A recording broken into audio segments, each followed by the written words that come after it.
എൻ്റെ സാമ്പാർ വേണ്ടാന്ന് പറഞ്ഞിട്ട് ഇവൻ എന്നെ തന്നെ കൂട്ടിയിട്ട് മീൻ പിടിക്കാൻ വേണ്ടിയിട്ട് പുഴക്കരയ്ക്ക് വന്നിട്ടാണുള്ളത്. എന്നിട്ട് എന്താ ഉണ്ടായതെന്ന് നിങ്ങൾ തന്നെ കണ്ടു നോക്കുക. എപ്പോഴും ഇതിലൂടെ പോകുമ്പോൾ ഈ പാലത്തിൻ്റെ മുകളിലൊന്ന് കയറണം എന്ന് ഞാൻ വിചാരിക്കാം. ഇന്നെന്തായാലും കയറാൻ പറ്റി. പുഴയിൽ നല്ല വെള്ളം കയറിയിട്ടുണ്ട്. മീനിൻ്റെ ഒക്കെ അവസ്ഥ എന്താന്ന് നോക്കാൻ വേണ്ടിയിട്ട് നമ്മൾ വെള്ളത്തിലേക്കൊക്കെ ടോർച്ചടിച്ച് നോക്കുകയാണ്. ഈ ഞണ്ട് കരയിലും ജീവിക്കും വെള്ളത്തിലും ജീവിക്കും. എന്താണെന്നറിയില്ല, അധികം ഞണ്ട് ഞാൻ വെള്ളത്തിൽ കണ്ടില്ല.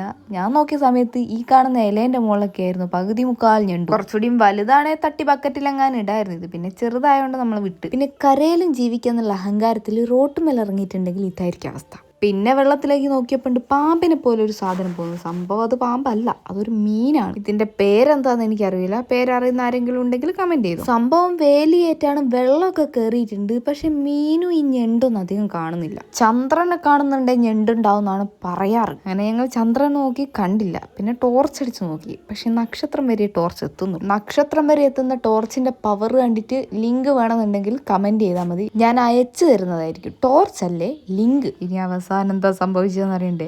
മീൻ പോയിട്ട് മീനിൻ്റെ ഒരു തോളി പോലും കിട്ടാണ്ട് ഇവിടെ ഒരാൾ ഇളിമ്പ്യനായി വന്നിരുന്നിട്ട് എൻ്റെ സാമ്പാറും കൂട്ടി പൊറോട്ട കഴിക്കുന്നു. എന്തെല്ലായിരുന്നു അല്ലേ, കോമഡി തന്നെ.